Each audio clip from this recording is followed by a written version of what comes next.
जय श्री श्री राधा माधव की, श्रील प्रभुपाद की।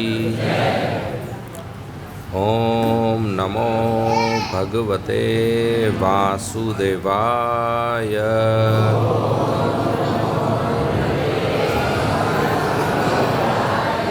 ओम नमो भगवते वासुदेवाय।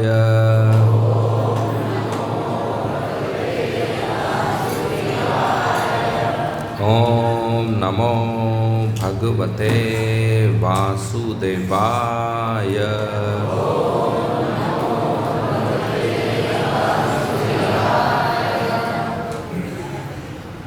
तो आज हम पढ़ रहे हैं श्रीमद् भागवतम स्कंद 7वां, भगवत विज्ञान, अध्याय 15, सुसंस्कृत मनुष्यों के लिए उपदेश, श्लोक संख्या 32 और 33।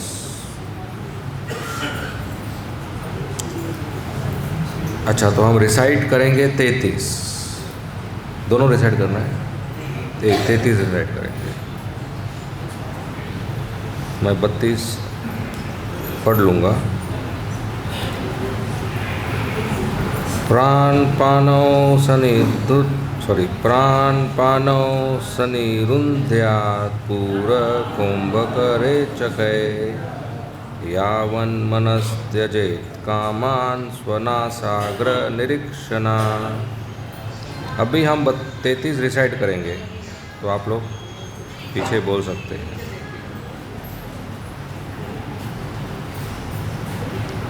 यतो यतो निस्सरति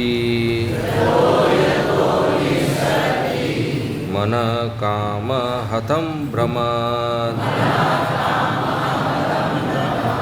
ततस्तत उपारित्य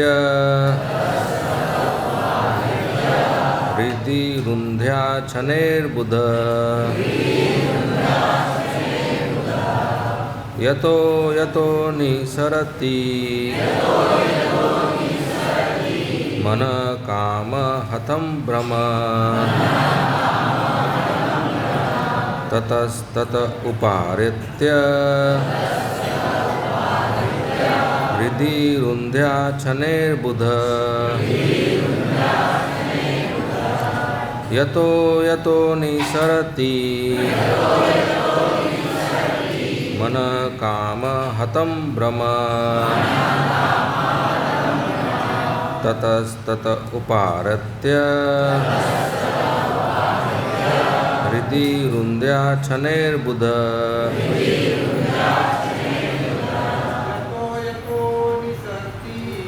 यतो यतो निसरति मन काम हतं भ्रमत् ततस्तत उपारित्य हृदि रुन्ध्याच्छनेर्बुध। यतो यतो निसरति मन काम हतं भ्रमत् ततस्तत उपारित्य हृदि रुन्ध्याच्छनेर्बुध।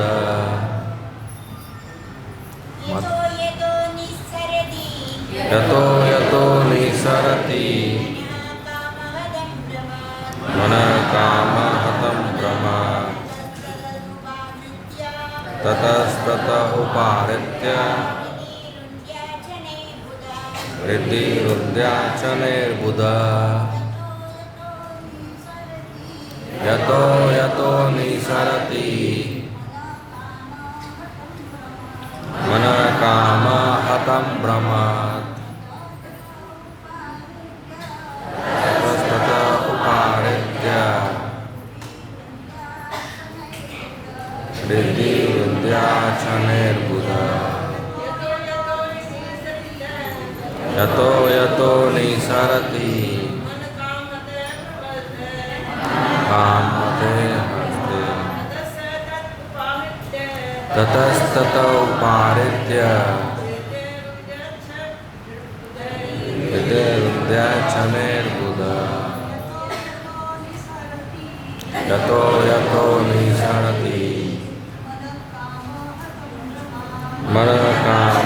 हतं भ्रमत् ततस्तथा उपहृत्य वृद्धिरुद्याचने यतो यतो निसरति मनकामहतं भ्रमत् ततस्तथा उपहृत्य वृद्धिरुद्याचने। शब्दार्थ। अच्छा, दोनों श्लोकों का शब्दार्थ। अच्छा, थोड़ा आगे आ जाएंगे तो जो पीछे आ रहे हैं उनको ढूंढना पड़ रहा है जगह। थोड़ा आगे आ जाइए, पीछे जगह छोड़ दीजिए दोनों प्रभु जी माता जी। प्राण अंदर जाने वाली श्वास, अपानो बाहर निकलने वाली श्वास, सन्निरुद्ध्या रोके रहे, पूरा कुंभक रेचके श्वास अंदर खींचना, बाहर निकालना तथा रोकना, इन तीनों को क्रमश पूरक, कुंभक तथा रेचक कहा जाता है। यावत जब तक मन त्यजेत छोड़ दे, कामान समस्त भौतिक इच्छाएं, स्व अपनी, नासग्र नाक का अप्रभाग, निरीक्षण देखना, यत यत जहाँ कहीं से जो कुछ, नियसरती निकलती है, मन काम हतम कामेच्छाओं से पराजित होकर, भ्रमत घूमते हुए, तथा तथा वहाँ से, पात्य वापस लाकर, हृदय के अंदर, ऊंध्यात रोके मन को, शने अभ्यास से, धीरे धीरे, बुध विद्वान योगी। अनुवाद और तात्पर्य श्री प्रभुपाद जी द्वारा अनुवाद। विद्वान योगी अपनी नाक के अग्रभाग पर निरंतर दृष्टि लगाकर पूरक, कुंभक तथा रेचक नामक श्वास लेने के आसन का, अर्थात वह श्वास अंदर ले जाने, बाहर निकालने और फिर दोनों को रोक देने का अभ्यास करता है। इस प्रकार योगी अपने मन को भौतिक आसक्तियों से रोकता है और संपूर्ण मानसिक इच्छाएं त्याग देता है। ज्यों ही मन कामेच्छाओं के वशीभूत होकर इंद्रिय तृप्ति की भावनाओं की ओर हटे, त्यों ही योगी को उसे तुरंत वापस लाकर हृदय के अंदर बांध लेना चाहिए। तात्पर्य। यहाँ पर योग अभ्यास का संक्षिप्त वर्णन हुआ है। जब यह योग अभ्यास परिपूर्ण होता है तो योगी को अपने हृदय के अंदर पूर्ण पुरुषोत्तम भगवान के परमात्मा स्वरूप का दर्शन होता है। किंतु श्रीमद् भगवद गीता 6:47 में श्री भगवान कहते हैं, योगिनाम अपि सर्वेषां मद गतेन अंतरात्मना श्रद्धावान भजते यो माम स मे युक्ततम मतः।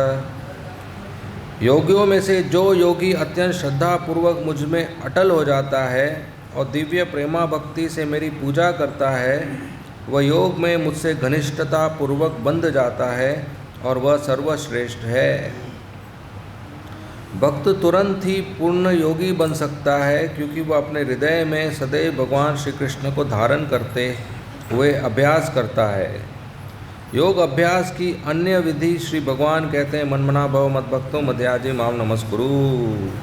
सदैव मेरा चिंतन करो और मेरे भक्त बनो, मेरी पूजा करो और मुझे ही नमस्कार करो। श्रीमद् भगवद गीता 18:65। यदि कोई भगवान श्री कृष्ण को सदा अपने हृदय में धारण करके मनमना भक्ति करता है तो वह तुरंत उच्च कोटि का योगी बन जाता है। यूँ कहा जाए, भगवान श्री कृष्ण को मन के अंदर रखना भक्त हेतु कोई कठिन कार्य नहीं है। देहात्म बुद्धि के सामान्य मनुष्य हेतु तो योग अभ्यास सहायक सिद्ध हो सकता है, किंतु जो तुरंत ही भक्ति करने लगता है वह बिना किसी कठिनाई के तुरंत पूर्ण योगी बन जाता है। ओम अज्ञानतिमिरन्धस्य ज्ञानाञ्जनशलाकया चक्षुन्मीलितं येन तस्मै श्रीगुरवे नमः। नमः ओं विष्णुपदाय कृष्णपृष्ठाय भूतले श्रीमते भक्तिवेदांत स्वामी इति नामिने। नमस्ते सारस्वती देवे गौरवाणी प्रचारिणे निर्विशेष शून्यवादी पाश्चात्य देशतारिणे। जय श्री कृष्ण चैतन्य प्रभु नित्यानंद श्री अद्वैत गदाधर श्रीवासादि गौर भक्त वृंद। हरे कृष्णा कृष्णा कृष्णा हरे हरे, हरे राम राम राम हरे हरे। हरे कृष्णा। तो श्री वृंदावन धाम में श्रीमद् भागवतम कक्षा में मैं आपका सेवा कर रहा हूँ, तो मुझे बहुत आनंद है आप लोगों के साथ मिलकर। हम चर्चा कर रहे हैं 7वें स्कंद का ये अध्याय। ये कुछ अध्याय में श्री नारद मुनि युधिष्ठिर महाराज को उपदेश दे रहे हैं। श्री नारद मुनि भी महाजन हैं, युधिष्ठिर महाराज भी महाजन हैं, दोनों महान शुद्ध भक्त हैं। और नारद मुनि युधिष्ठिर महाराज को समझा रहे हैं इस अध्याय में कि जो सिविलाइज्ड, जो सभ्य मनुष्य है, सभ्य ब्राह्मण, सन्यासी, गृहस्थ, उनको कैसे अपने जीवन में व्यवहार करना चाहिए। थोड़ा और जगह दीजिए पीछे, थोड़ा और टाइट हो जाइए। भक्त लोग खड़े हैं दरवाजे पे, थोड़ा आ जाइए आगे आगे, मूव। हरे कृष्णा। तो श्रीमद् भगवद गीता में हम सीखते हैं कि हर व्यक्ति एक शुद्ध आत्मा है। भगवान कृष्ण का अंश होने के नाते हम भी पवित्र हैं। जैसे कृष्ण पवित्रम, प्योरेस्ट ऑफ ऑल प्योर, पवित्र है। कृष्ण सच्चिद आनंद है और आत्मा भी सच्चिद आनंद है। मगर किसी कारणवश कोई आत्मा इस भौतिक दुनिया में आ जाते हैं, पतन हो जाता है। तो जब भौतिक दुनिया में आते हैं तो आत्मा का जो चेतना है वो दूषित हो जाता है। जैसे बादल में जो पानी होता है वो शुद्ध होता है, लेकिन जैसे ही बारिश के रूप में नीचे धरती पर छूता है वो कीचड़ हो जाता है, मट्टी में मिक्स हो जाता है, अशुद्ध हो जाता है। उसको उठा के पी नहीं सकते आप, लेकिन ऊपर से डायरेक्ट कैच करके पी सकते हो आप। तो उसी तरह आध्यात्मिक दुनिया में आत्मा शुद्ध है, लेकिन नीचे आता है तो उसका चेतना कीचड़ हो जाता है। किससे मिक्स होता है? रजोगुण और तमोगुण से मिक्स होता है। रजोगुण और तमोगुण के संपर्क में आकर हमारा कृष्ण प्रेम काम में परिवर्तन होता है और हम स्वार्थी बन जाते हैं और कृष्ण को प्रसन्न करने के बजाय खुद को प्रसन्न करने के लिए मेहनत करते हैं। तो अभी जब हम ये समझ जाते हैं कि हम अशुद्ध हो चुके हैं, अपना घर छोड़कर आए हैं, तो एक बुद्धिमान व्यक्ति को वापस जाना चाहिए अपने घर। लेकिन वापस जाने के पहले चेतना को शुद्ध करना है। अशुद्ध चेतना से नहीं जा सकते। गोलोक वृंदावन में स्मगलिंग अलाउड नहीं है। तो हमें अपने आप को शुद्ध करना है। तो शुद्ध करने के लिए तरीके हैं मनुष्य जीवन में। उसमें से एक तरीका इधर नारद मुनि बता रहे हैं अष्टांग योग का, जिसके पिछले श्लोकों में भी नारद मुनि बताते हैं कि कैसे एक व्यक्ति को जंगल में जाना चाहिए, साफ आसन पे बैठना चाहिए, एकदम स्पाइन सीधा रखना चाहिए, न ज़्यादा नीचे न ज़्यादा ऊपर, बहुत कुछ नियम है। तो ये सब लोग कर नहीं सकते। योग अभ्यास, ध्यान योग अभ्यास। कोई कोई कहते हैं प्रभु जी हम तो रोज़ 15 मिनट ध्यान करते हैं, बहुत अच्छा लगता है। तो अच्छा कैसे करते हो? तो तुरंत नींद से उठते ही कुछ नहीं करते, पहला चीज़ करते हैं उसी बिस्तर पे बैठ जाते हैं आंख बंद करके 15 मिनट, बहुत अच्छा लगता है। अरे अगर आप नींद से उठकर उसी बिस्तर पे आंख बंद करके वापस बैठोगे 15 मिनट तो क्या होगा? वापस नींद आ जाएगी। वापस नींद आ जाएगी तो सबको अच्छा लगता है दोबारा नींद करना।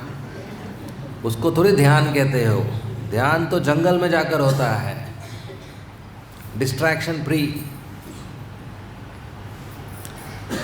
तो नारद मुनि जो बता रहे हैं 5000 साल पहले वैसा ध्यान प्रचलित था, जिसमें प्राणायाम है कि श्वास बाहर छोड़ो, अंदर श्वास अंदर लो, रोको और बाहर छोड़ो। इससे सच में जो पूरे नियम के साथ करता है उसका भौतिक आसक्ति कम होता है, उसका भौतिक इच्छा कम होता है। और यही बात भगवान कृष्ण ने अर्जुन को भी बताया कि आप ध्यान करो। अर्जुन ने क्या कहा? नो, मैं नहीं कर सकता, मेरा मन बहुत चंचल है, ये ध्यान प्रैक्टिकल नहीं है, मेरे लिए ठीक नहीं है, मैं नहीं कर सकता। 5000 साल पहले भगवान कृष्ण ने डायरेक्ट अर्जुन को कहा ध्यान करो, और अर्जुन ने कहा कि ये संभव नहीं है हमारे लिए। आज 5000 साल बाद हमारे लिए संभव है? नहीं संभव है। इधर मंदिर बनाने के बदले जंगल ही रहता था और सबको इनवाइट किए जाते थे कि आओ ध्यान करो 8 घंटा पेड़ के नीचे। इतने भीड़ होता था इधर? कोई नहीं होता था। ये संभव नहीं है। इसलिए भगवद गीता में अर्जुन को ध्यान के उपदेश के बाद भी भगवान आखिरी श्लोक में भक्ति का हिंट देते हैं, योगिनाम अपि सर्वेषाम, कि सब योगियों में महान योगी कौन है? जो श्रद्धा से मेरी पूजा करता है। तो भक्ति करते हैं तो उसका बीज है श्रद्धा, फेथ। श्रद्धा होना चाहिए। जैसे एक बार एक गांव में बारिश नहीं हुआ 2-3 साल, तो इतना सूखा पड़ गया कि जानवर मर रहे हैं, बच्चे मर रहे हैं, और बहुत सारे गांव वाले गांव छोड़कर कहीं और चले गए कि कैसे रहेंगे बिना पानी के। तो जो बचे हुए गांव वाले थे वो सोच रहे थे कि अगर इस साल भी वर्षा नहीं हुआ तो ये गांव उजड़ जाएगा, ख़त्म हो जाएगा, हमें कुछ उपाय करना चाहिए। तो जंगल में एक साधु बाबा थे, बोले चलो बाबा के पास जाते हैं। तो गांव वाले गए बाबा के पास और अपना समस्या बताया कि हमारे गांव में 3-4 साल से वर्षा नहीं हुआ, आप कुछ उपाय बताइए, नहीं तो पूरा गांव उजड़ जाएगा। ऑलरेडी जानवर बच्चे मर गए, लोग छोड़ के चले गए। तो बाबा ने कहा कि कल सुबह 5 बजे आप सब लोग विष्णु मंदिर में हाजिर हो जाओ, कोई नहीं छूटना चाहिए, सब लोग आओ और कीर्तन करो। सब लोग मिलकर कीर्तन करेंगे तो वर्षा होगी। बोला ठीक है, और कुछ? बोला सब लोगों को कीर्तन पे विश्वास है, प्रार्थना पे विश्वास है, ऐसा एक वस्तु लेके आओ, विश्वास का वस्तु, आर्टिकल ऑफ फेथ। ठीक है। दूसरे दिन पूरा बचा हुआ जो भी गांव वाले थे जमा हो गए कीर्तन के लिए, प्रार्थना के लिए कि भगवान बारिश दो। और हर व्यक्ति एक वस्तु लेके आया, श्रद्धा का वस्तु। कोई भगवद गीता लेके आया, कोई तुलसी महारानी लेके आया, कोई कुरान लेके आया, कोई बाइबल लेके आया, कोई तिलक लेके आया, कोई रुद्राक्ष का माला लेके आया। हर व्यक्ति अलग अलग एक श्रद्धा का वस्तु लेके आया, दिखाने के लिए कि मेरे को श्रद्धा है। 3-4 घंटे कीर्तन हुआ, प्रार्थना किया और वर्षा चालू हो गई। गांव में वर्षा आ गई, सब लोग खुश हो गए। और मंदिर के बाहर आए तो एक लड़के ने छाता खोला, वो छाता लेके आया था। ये उसका श्रद्धा था। बारिश होएगा तो क्या चाहिए? भगवद गीता चाहिए क्या छाता चाहिए? तो उसका श्रद्धा था, बारिश होगा कीर्तन करने से तो क्या लगेगा? छाता, आर्टिकल ऑफ फेथ। ये श्रद्धा का वस्तु था उसका, कि भगवान को प्रार्थना करेंगे तो भगवान जरूर सुनेंगे। और असल में तो भगवान हमारे इच्छा से, हमारी जो इच्छा है वो हमारे कल्पना के भी ऊपर पूरी करते हैं। आपकी जो इच्छा है वो श्याम सुंदर को बताएंगे, श्रीमती राधा रानी को बताएंगे, तो जो आप सोच रहे हो उससे ज़्यादा देंगे वो। ये उनका आशीर्वाद है, कृपा है, प्रेम है। जैसे एक बार एक लड़का बहुत मस्ती करता था, तो उसकी माँ ने कहा बेटा कल हम जा रहे हैं आपकी मौसी के घर, वहाँ पर मस्ती नहीं करना, क्योंकि माँ को मालूम है वहाँ पर मस्ती करेगा तो नाम माँ का खराब होगा। बहन दूसरे बहनों को बोलेगी ये पालती नहीं है बराबर। लड़का बहुत मस्ती वाला था, माँ ने वार्निंग दिया कि उधर मस्ती नहीं करना, तो लड़का बोला ठीक है। दूसरे दिन गई बहन, माँ गई बहन से मिलने के लिए। दोनों बहनें बातें कर रहे हैं, लड़का सोफा पे 2 घंटा चुपचाप बैठा है। तो मौसी ने सोचा कि ये ऐसे ही बैठा है, भूखा होगा, 2 घंटे हो गए।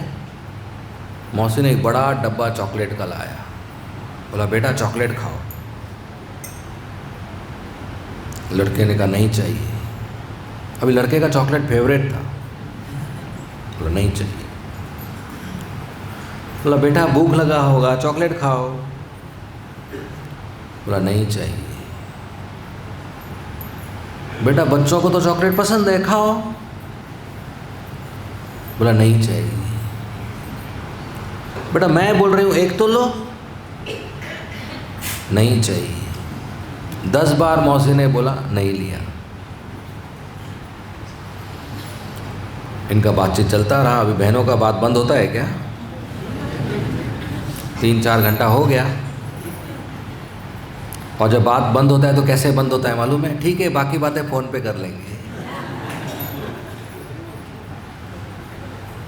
तो 4 घंटे बाद मीटिंग ख़त्म किया, गए दोनों। तो मौसी को बुरा लगा, मेरे घर पे आया कुछ खाया नहीं 4 घंटा। मौसी ने अपने हाथ से चॉकलेट उठाया, मुट्ठी भर उसके जेब में डाल दिया, बोला जाओ रास्ते पर खाना। रास्ते पर जब चल रहे हैं तो ये लड़का फास्ट तेज एक एक चॉकलेट खोलता है खाता है, खोलता है खाता है, खोलता है खाता है, फास्ट। तो माँ हैरान हो गई, बोला ये कैसा व्यवहार तेरा? घर में तो रोज़ जिद करता है चॉकलेट चाहिए, फेवरेट है तेरा। मेरी बहन ने 20 बार बोला चॉकलेट ले, तूने लिया नहीं, ऐसा क्यों? लड़के ने कहा, माँ मेरा हाथ छोटा है, मैं अपने हाथ से लेता था तो इतना ही आता था, मैंने अपने हाथ से नहीं लिया तो मौसी ने अपने हाथ से दिया, देखो कितना आया। बुद्धिमान है ना लड़का। उसी तरह ये पूरा दुनिया एक चॉकलेट का घर है, डब्बा है। किसका है? श्याम सुंदर का। अगर आप अपने मेहनत से कुछ खींचने का प्रयास करोगे तो बहुत थोड़ा आएगा, क्योंकि आपका हाथ छोटा है। लेकिन आप हाथ जोड़ के खड़े हो जाओगे श्याम सुंदर के पास तो इतना सारा वो देंगे अपने हाथ से, क्योंकि उनका हाथ बड़ा है। और ऐसा हुआ है श्रीमद् भागवतम में। आपने सुना है कर्दम मुनि के बारे में? कर्दम मुनि ब्रह्मचारी हैं, जंगल में पेड़ के नीचे तपस्या कर रहे हैं। न घर है, न गाड़ी है, न बैंक बैलेंस है, न डिग्री है, न नौकरी है, न मोबाइल है, न टूथब्रश है, कुछ नहीं, कपड़े भी नहीं। इतने पतले हो गए, हड्डी हो गया, खाने के लिए भी नहीं। जब भगवान विष्णु गरुड़ पे आए उनको दर्शन देने के लिए, तो भगवान विष्णु के आंखों से आंसू आ गए कि कितनी तपस्या कर रहा है। बिंदु सरोवर बन गए वो आंसू। तो प्रार्थना में कर्दम मुनि ने कहा कि मुझे एक सूटेबल पत्नी चाहिए विवाह करने के लिए। भगवान विष्णु ने कहा कि 2 दिन बाद इस पृथ्वी के महाराजा मनु महाराज सोने के रथ पे आएंगे, अपनी सुंदर कन्या देवहूति के साथ, और कन्यादान करेंगे, तुम स्वीकार कर लेना। अभी कोई भी पिता एक गरीब लड़के को अपना बेटी देता है? मनु महाराज पृथ्वी के राजा जंगल में जाकर एक गरीब ब्रह्मचारी जिसके पास कपड़ा भी नहीं है पहनने को, घर तो छोड़ो, अपना राजकुमारी कन्यादान करेंगे? लेकिन किया उन्होंने। कर्दम मुनि की इच्छा उनके कल्पना से भी दूर पूरा किया। और देवती कोई साधारण लड़की नहीं थी, बहुत सुंदर राजकुमारी थी। जब देवती 11-12 साल की थी तो अपने सहेलियों के साथ अपने महल के टेरेस पे बॉल के साथ खेल रही थी। ऊंचा स्काई स्क्रैपर बिल्डिंग था, और उसी समय ऊपर से एक प्राइवेट प्लेन जा रहा था जिसमें गंधर्व बैठा था। गंधर्व वो जो गंधर्व लोक में रहते हैं और स्वर्ग में गाने गाते बजाते हैं और अप्सराओं का डांस देखते हैं। तो गंधर्व वो हैं जो रोज़ अप्सराओं का नृत्य देखते हैं, सुंदर अप्सराओं का। वो गंधर्व जो रोज़ सुंदर अप्सराओं का नृत्य देखते हैं, वो एरोप्लेन से नीचे देवहूति को देखा। देवहूति को देखते ही एरोप्लेन के फर्श पे बेहोश हो गया। जो रोज़ अप्सराओं को देखकर, देवहूति को देखकर बेहोश होता है, देवहूति कितनी सुंदर होगी। और वो देवहूति प्राप्त हुई पत्नी के रूप में किसे? कर्दम मुनि को। क्यों? क्योंकि कर्दम मुनि ने भगवान को प्रार्थना किया। यही कर्दम मुनि अपना बायोडाटा किसी मैट्रिमोनियल साइट पे डालते थे तो देवहूति मिलती थी, वो चेक करती थी, अरे कर्दम मुनि। या घर घर जाते थे कि मुझे विवाह करना है, महल में पहुँचते थे। लेकिन जंगल में बैठ के विष्णु को प्रार्थना किया और वो देवहूति से होगा। तो श्रद्धा होना चाहिए। कैसी श्रद्धा कि अगर मैं कृष्ण की सेवा करूं तो जीवन में और कुछ करने की जरूरत नहीं है। अगर मैं कृष्ण की सेवा करूं तो सब इच्छाएं पूरी हो जाएगी, सब जरूरत पूरी हो जाएगी, पूरी सफलता मिल जाएगी, सब सिद्धि प्राप्त हो जाएगी, और कुछ नहीं करना है, बस कृष्ण की सेवा करना है। ये श्रद्धा होना चाहिए। श्रद्धा और प्रेम में क्या फर्क है?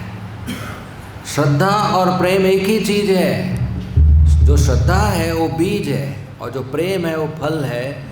श्रद्धा बीज के रूप में अभी है हमारे पास, उसको हम रोज़ पानी डालेंगे तो वो एक दिन कृष्ण प्रेम का फल देगा। श्रद्धा भक्ति लता बीज, भक्ति लता बनेगा फिर फल देगा। 100% faith is equal to love. जब श्रद्धा 100% हो जाता है, मैच्योर हो जाता है, तो प्रेम बन जाता है। तो ये श्रद्धा को हमें अपने हृदय के फील्ड में खेती करना चाहिए, हृदय के बगीचे में डाल के उस पर पानी डालना चाहिए। वो पानी है श्रवणम कीर्तनम, साधना भक्ति। और साधना भक्ति से व्यक्ति को कृष्ण प्रेम मिल सकता है, मतलब कृष्ण प्रेम दे सकते हैं। साधना भक्ति से प्रसन्न होकर अपनी अहेतु की कृपा से वो कृष्ण प्रेम देते हैं। इसलिए भगवद गीता में भगवान श्री कृष्ण ने कहा, मन मना भव मद भक्तो मदयाजी माम नमस्कुरु। मन मना भव, हमेशा मेरे बारे में सोचो। मद भक्तो, मेरी भक्ति करो। मदयाजी, मेरी पूजा करो। माम नमस्कुरु, मुझे प्रणाम करो।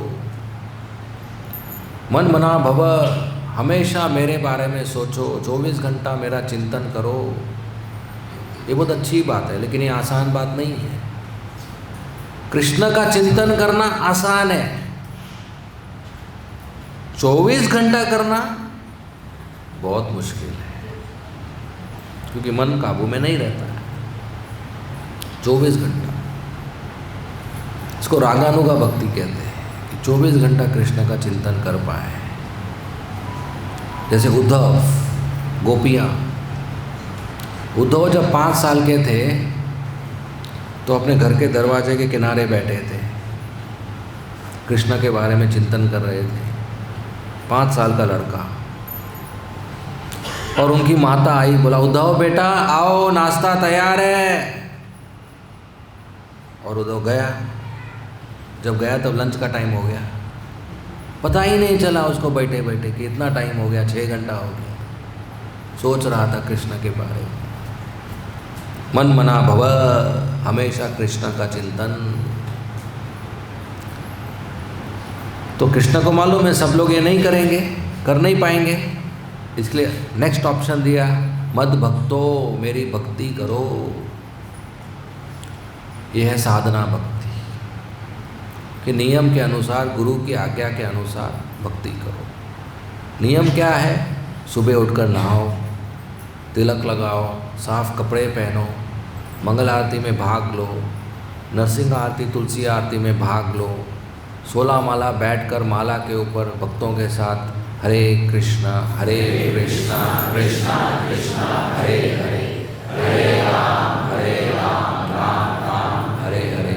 इसका जप करो, हरे कृष्णा महामंत्र, श्रृंगार आरती, गुरु पूजा, भागवत क्लास, प्रसाद, 4 नियम, सेवा। ऐसा नियम के अनुसार जीना चाहिए।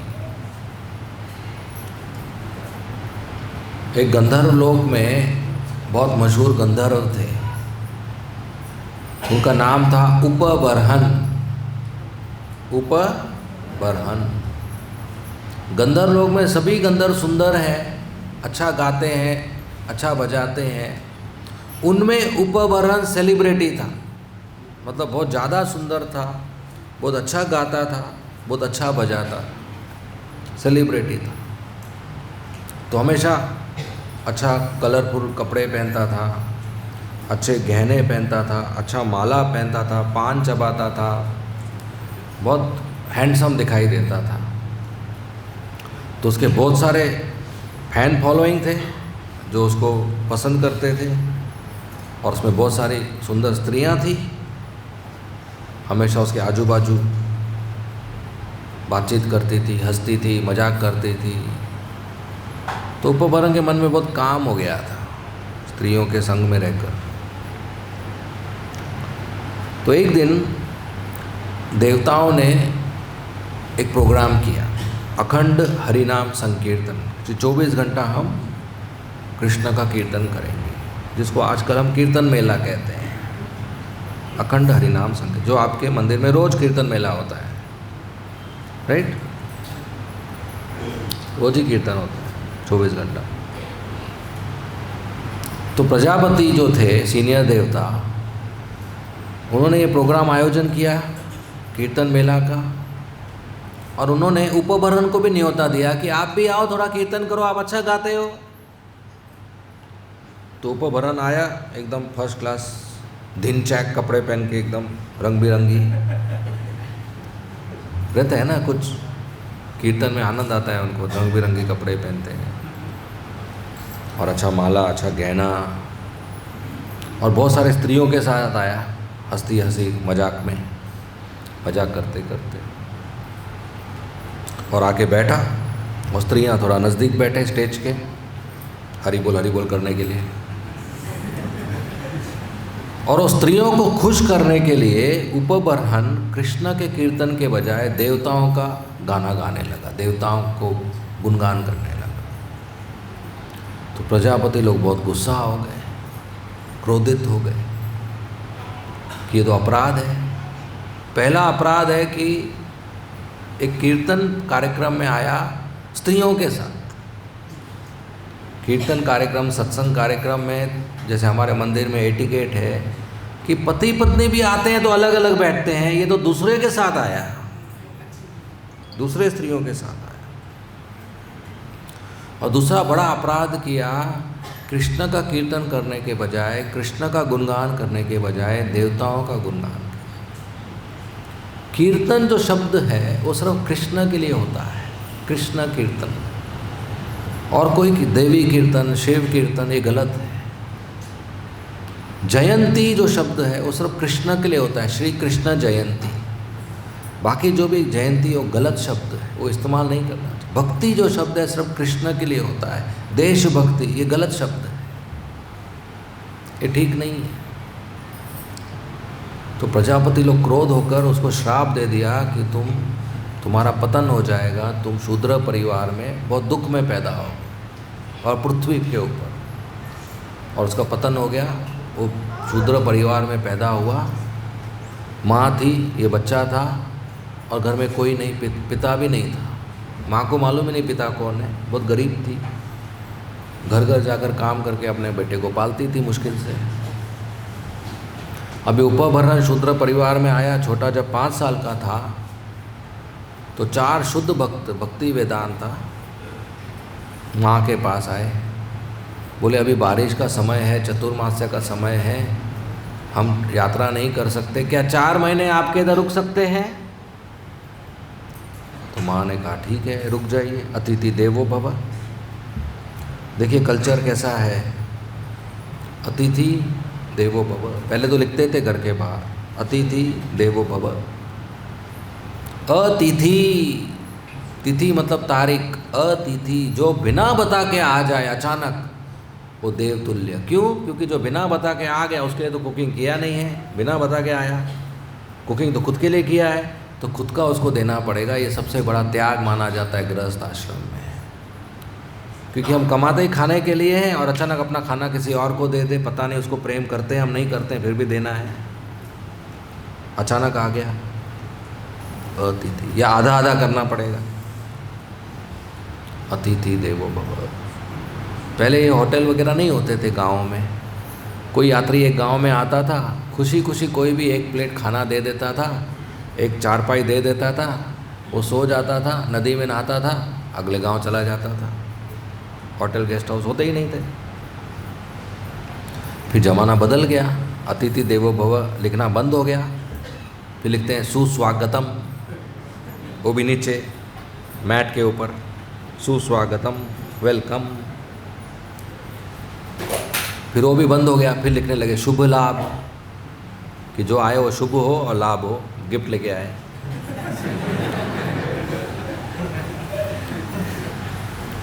फिर वो भी बंद हो गया, अभी लिखते हैं बिवेयर ऑफ डॉग, कुत्तों से सावधान। मतलब इतना सीक्रेट बात बताते हैं पब्लिक में कि अंदर एक कुत्ता है, सावधान रहो उसे। खुद को गाली देते हैं। मगर ये माता तो 4 महीने 4 शुद्ध भक्तों को सेवा की अपने घर पे। 5 साल का उसका बेटा, वो क्या सेवा करेगा, वो बैठा रहता था। ये चारों मंगल आरती करते हैं, गुरु पूजा करते हैं, कीर्तन करते हैं, जप करते हैं, भागवत का चर्चा करते हैं, आपस में क्लास करते हैं, आपस में कथा करते हैं, आपस में प्रश्न उत्तर करते हैं, ये बैठा रहता था। कभी कभी छोटा मोटा सेवा कर देता था, प्लेट वगैरह उठा लेता था, रोटी वगैरह दे देता था, उनके आशीर्वाद से कुछ खाया भी उन्होंने उनका जूठा।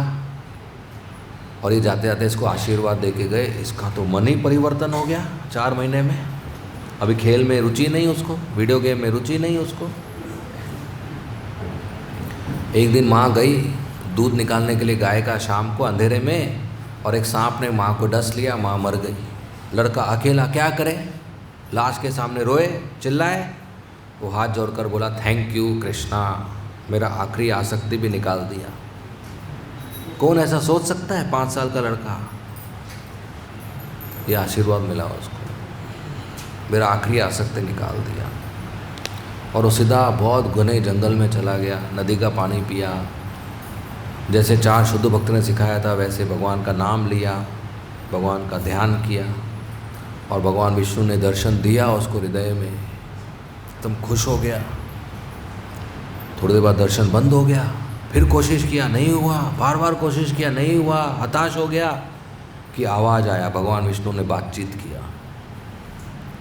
बोला, पुत्र अभी वापस दर्शन होगा नहीं। जो व्यक्ति शुद्ध नहीं है वो मेरा दर्शन कर नहीं सकते। आपको मैंने दर्शन दिया था, थोड़ा सैंपल दिया था,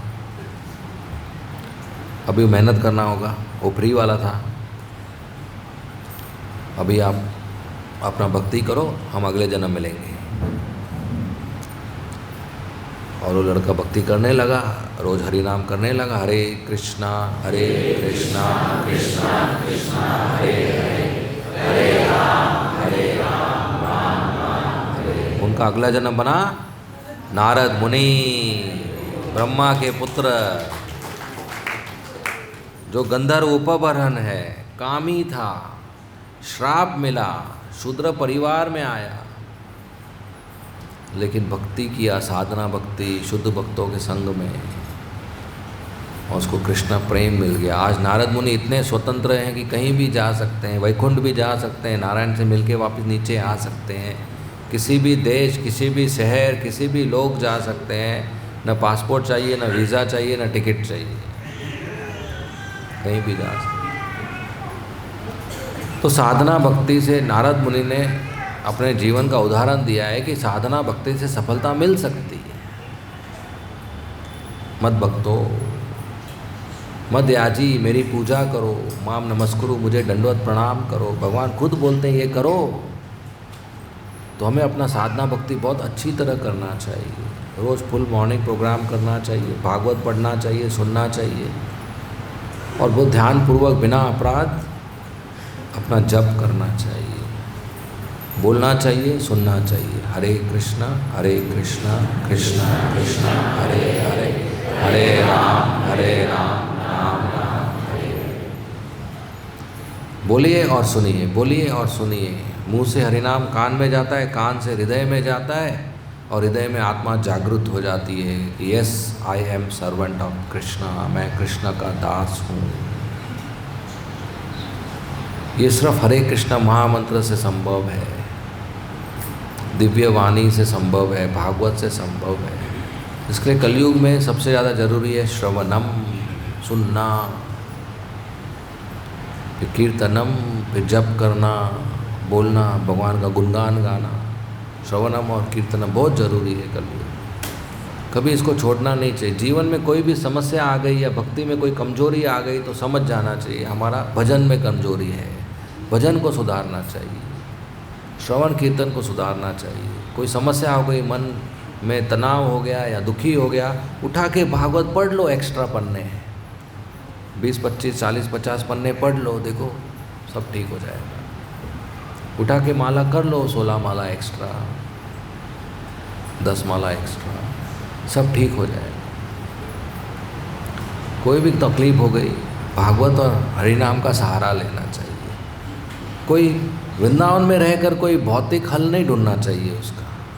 ये तो अपमान है राधा रानी का कि उनके शरण में रहकर किसी और के पास जा रहे हैं हम अपना हल ढूंढने के लिए। लाइक पति सामने बैठा है और पत्नी फ़ोन कर रही है पड़ोसी को, मेरे को एक साड़ी चाहिए, दो ना। पति को अच्छा लगेगा क्या? बोला मैं 10 लेके आता हूँ, फ़ोन रख। तो हमारे पति हैं राधा श्याम सुंदर, और हम पड़ोसी के पास जा रहे हैं, ये ठीक है? बिल्कुल ठीक है। कृष्णा एंड ओनली कृष्ण, बस कृष्ण के शरणागति में होना चाहिए। जो भी आप करो मैं आपका दास हूँ, उस रूप में भगवान, उस भाव में भगवान के ऊपर निर्भर रहकर सेवा करना चाहिए। वृंदावन में भगवान कृष्ण के अलावा और किसी का शरण नहीं, कृष्ण राधा रानी भक्तों के अलावा।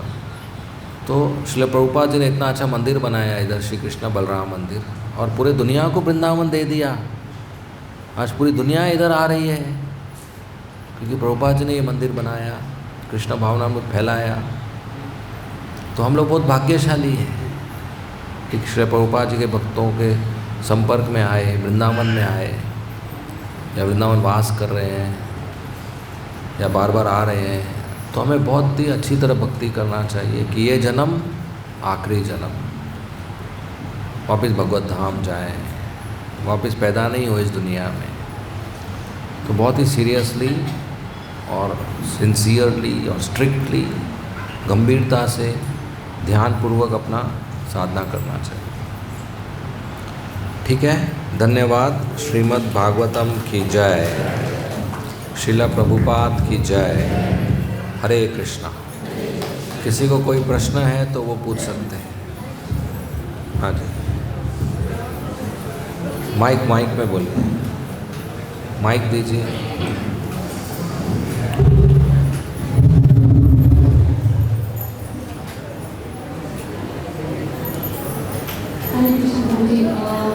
Thank you so much for this wonderful lecture. जैसे आपने इसे बताया कि मन बना भाव इस रागम का भक्ति, मद भक्त का इस साधना भक्ति, सो मध्यांशी एंड माम नमस्कुरु, इसको हम किस तरह सेगमेंट कर सकते हैं, कैसे समझेंगे?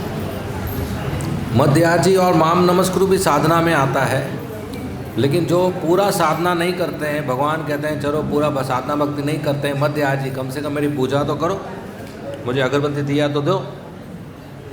कुछ लोग वो भी नहीं करते हैं, भगवान कहते हैं चलो मम नमस्कुरु, कम से कम मुझे दंडवत प्रणाम तो करके जाओ, सर तो झुका के जाओ। कुछ लोग वो भी नहीं करते हैं, तो भगवान बोलते हैं जाओ नरक में, इतना भी नहीं कर सकते। प्रभु जी, एक और क्वेश्चन था। जैसा आपने बताया कि अतिथि जब गृहस्थ का बहुत बड़े कर्तव्य है कि कोई भी अतिथि आए तो उसको अपना शेयर देना चाहिए, प्रसाद देना चाहिए। पर कभी ऐसा सिचुएशन आ जाए कि अतिथि उस टाइम पर आए कि जब हम प्रसाद ले चुके हैं, we don't have anything to cook for, हमें कैसे सर्व करना चाहिए? मैगी 2 मिनट्स, 2 मिनट में कुछ बना देना चाहिए, 10 मिनट में बना देना चाहिए। बिठा के बात करो, तब तक बन जाएगा कुछ ना तो कुछ, राइट? तब तक नींबू पानी दो, कुछ फल दे सकते हैं, दूध दे सकते हैं, ड्राई फ्रूट दे सकते हैं, और तब तक कुछ कुकिंग हो जाएगा।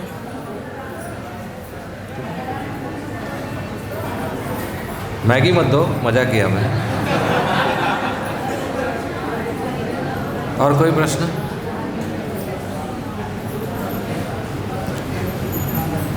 ठीक है, धन्यवाद। श्रील प्रभुपाद की। हरे कृष्णा।